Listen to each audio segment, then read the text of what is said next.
So how long have you guys been married for? 31 years. Does it feel like 31 years? Sometimes, yes. What's your favourite things to do, guys? We keep ourselves busy with lots of activities around the house. Elsie's got all kinds of hobbies, and I like my motorbike. I have a passion for art, so I'm doing a lot of art stuff. I'm providing several galleries across New Zealand. Have you ever tried painting your lovely husband over here? No? He's too ugly to do that. Too ugly? What do you think about that? That's a good compliment. That's a compliment, isn't it? Yeah, exactly. And back in South Africa, we were about 4.5 hours away from the sea. And it was always a dream of us to live one day close to the beach.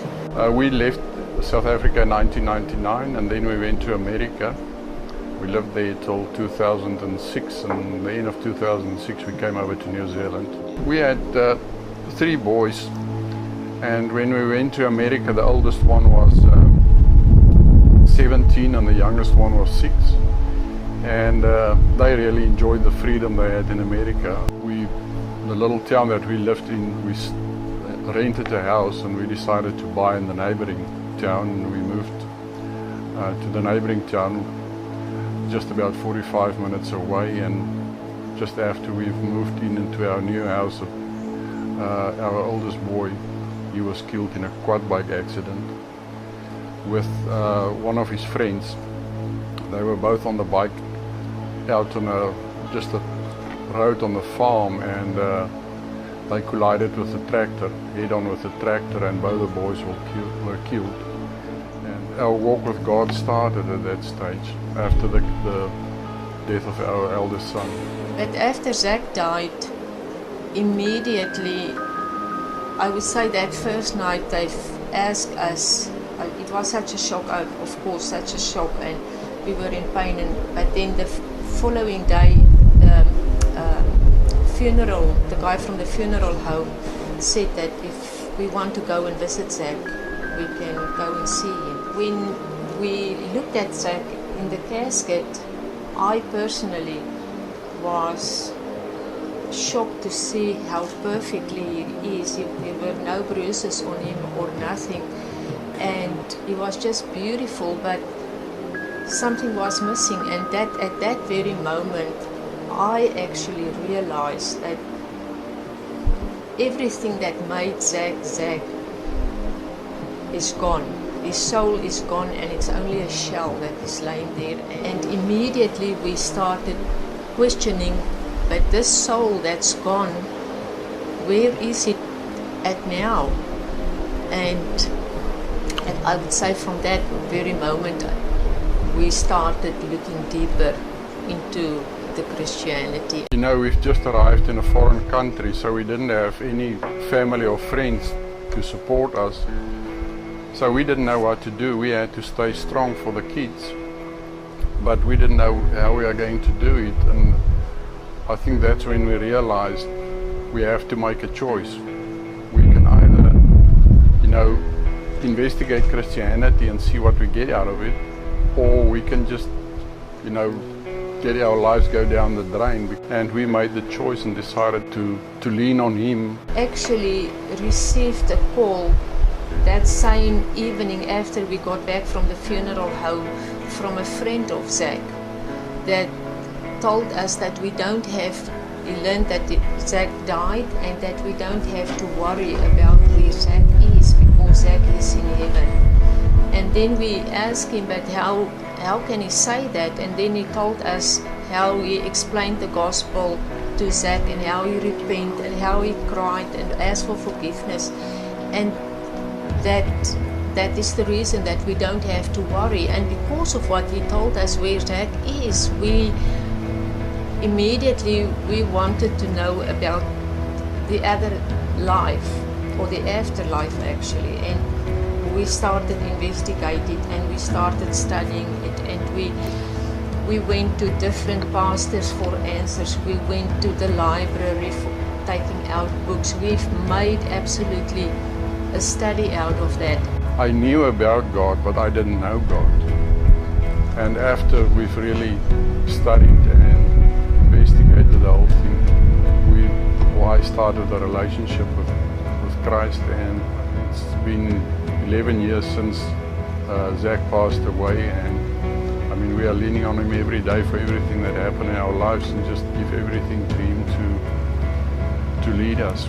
We've had thousands of questions, but as we were studying, the puzzle was getting more and more complete all the time, till we got to the point that we've repented, we've accepted him, and we got baptized as adults.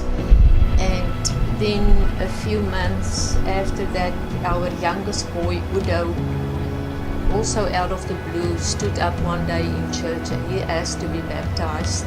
We got to a point that we realized we have to make a decision, either go back to South Africa, which we didn't want, or go somewhere else.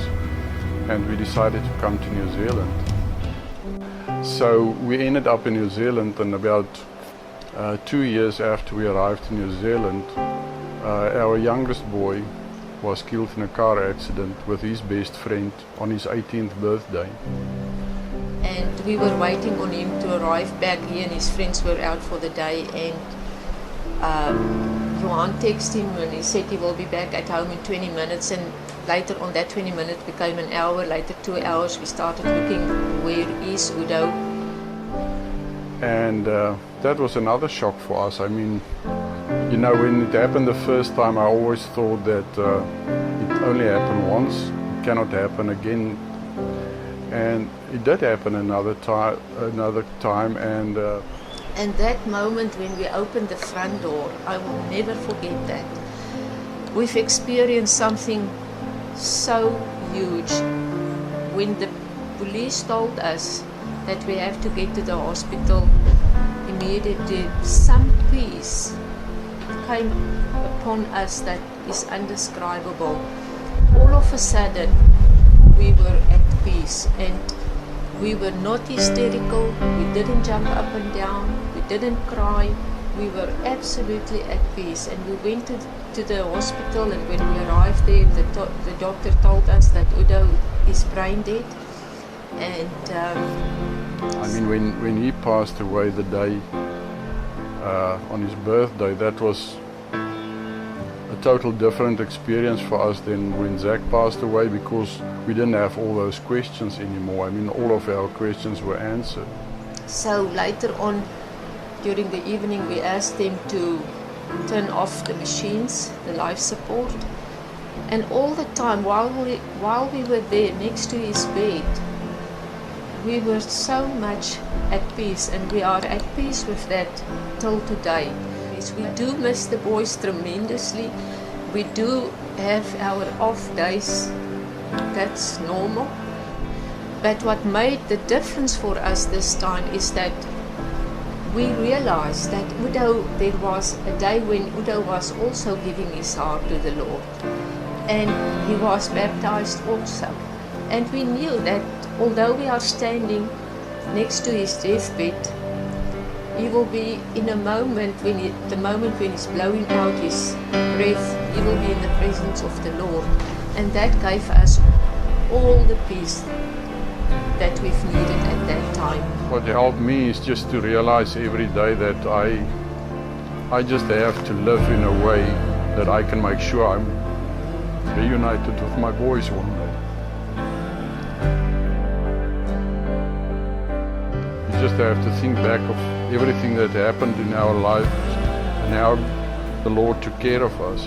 And He will take care of you, doesn't matter what the circumstances is. I cannot say it's the will of God, but as I said, we live in a sinful world.